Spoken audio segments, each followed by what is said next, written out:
basic principles of behavior, including antecedents, consequences, and skill deficits. We will briefly discuss an introduction to sensory needs. At the end of this session, you should be able to understand that all behavior is meeting a need. This will help to begin brainstorming ways to increase skill deficits and decrease challenging behaviors. First, what exactly is behavior? This question may be trickier to answer than you may think. We define behavior as anything that we can see a person actually doing. Examples may include walking, talking, writing on a piece of paper, or playing a musical instrument. Behavior not only includes the challenging behaviors that we often hope to reduce. It also includes skills such as asking for help, eating a meal independently, or playing with friends. Oftentimes, parents and teachers may assume that disabilities, such as autism spectrum disorders, can cause challenging behaviors.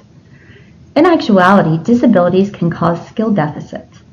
This may result in difficulties with communication skills, such as expressing one's needs and preferences. In addition, autism spectrum disorders may make it more challenging for individuals to regulate emotions. In turn, this can result in challenging behaviors, such as hitting, biting, or screaming. We certainly want to see a decrease in challenging behaviors. However, the most effective way to do this is to increase the individual's skills, particularly in the areas of communication and adaptive behavior. Our goal is to prevent challenging behaviors entirely by helping to improve the individual's skills. Oftentimes, the challenging behaviors occur because the individual does not have the skills to communicate their wants and needs. In addition, the individual may not see the immediate need of a request or activity. Behaviors may serve one of two functions or purposes. First, behaviors may serve the purpose of accessing or getting something. An example would be a toddler who constantly cries when his mother is on the phone. The purpose would be to access her attention. Another potential function or purpose of behavior is to avoid or delay something. For example, a child may throw his book to avoid doing his math assignment. In addition, the things we access or avoid can fall into three general categories: sensory, attention, or tangibles. Sensory experiences involve your senses. Examples can include music, touch, swinging, or spinning.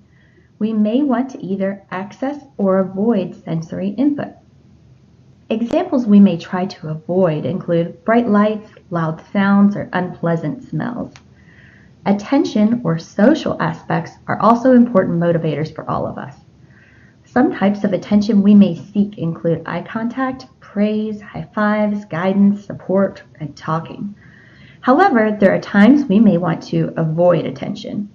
Ever sit in the back of the room of a classroom? This social aspect is particularly important to consider when thinking about individuals with autism. Often they may seek to avoid social situations. Some examples are crowds, group activities, conversation, or teasing. Tangibles are the final category.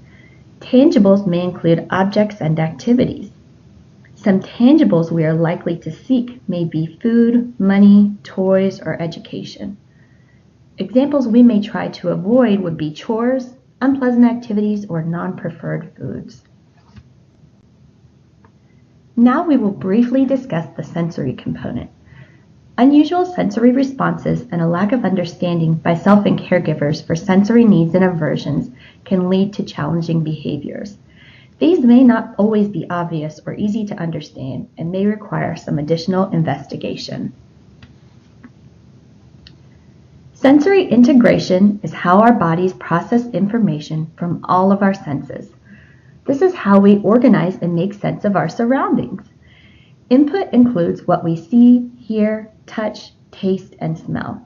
It also includes how we experience movement and gravity. The same items or experiences may be vastly different across individuals. For example, some people may love a certain smell or taste while others find it very unpleasant. Output refers to learning, interacting with others, and demonstrating knowledge. We receive feedback from this output, which can then affect our future input experiences. In addition, how our body responds to sensory input impacts our arousal levels. A certain experience, such as going to a social gathering, may be energizing for one individual, yet cause significant anxiety for another individual. Arousal states can be more easily described as our engine levels. We all move through periods of high, low, and just right throughout the day. Being at an extremely high or low level can make learning and attending very difficult. Most of us use sensory strategies to keep ourselves functioning without even being aware of it. For example, you may want to have something in your mouth, bounce or tap your foot, listen to music, or go for a run to calm yourself. Children with sensory issues may have a very narrow band of just right. This can result in difficulty finding and maintaining their optimal state. Self-regulation is the ability to maintain the appropriate level of arousal, attention, and alertness for the situation or task at hand. It not only includes what is needed to attend in learning, but also reaching appropriate levels in other tasks, such as falling asleep or getting up and going for the day. For example, many of us have sensory routines for waking up in the morning, such as having a cup of coffee and a shower. Our culture is typically understanding that younger children may have greater difficulty and need guidance with self-regulation. Our expectations increase as they get older. However, individuals with autism spectrum disorders may always need some additional support in self-regulation. This area is extremely individualized for each person. Next, we will review the ABCs of behavior. Antecedents are events or conditions that are present right before the behavior occurs. Examples include being prompted to complete a task, sensory overload, transitioning from a favorite activity. Behavior is anything we can see a person doing. Examples include screaming, flapping hands, and physically aggressive behaviors. Finally, consequences are the events or conditions that are present right after a behavior occurs.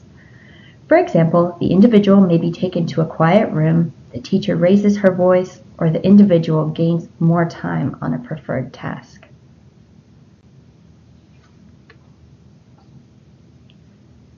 Returning to the ABCs of behavior, this analogy can be helpful in seeing how it all works together. Setting events may include a stressful environment, changes in routine, or physical states, such as being hungry, anxious, or angry. These set the stage for behavior and can be referred to as slow triggers.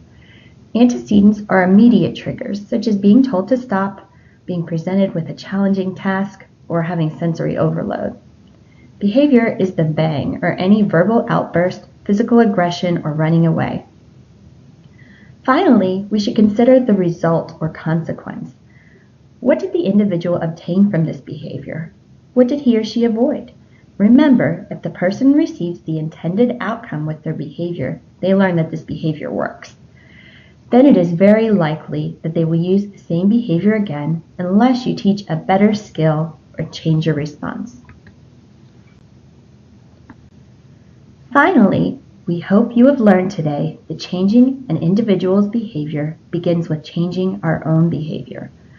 Organized and structured routines, as well as supportive environments, can minimize setting events. Our responses can actually maintain the very behaviors that we would like to avoid. As such, different consequences may be necessary to get the individual to use a different, more preferred behavior and obtain a desired outcome. Teaching new skills such as functional communication, sensory strategies, and improved ability to cope with frustration can help the individual as well. Please stay tuned and check the West Virginia Autism Training Center website for additional coaching sessions that can help you teach some of these skills. Thank you for your time, and please feel free to contact us with any questions.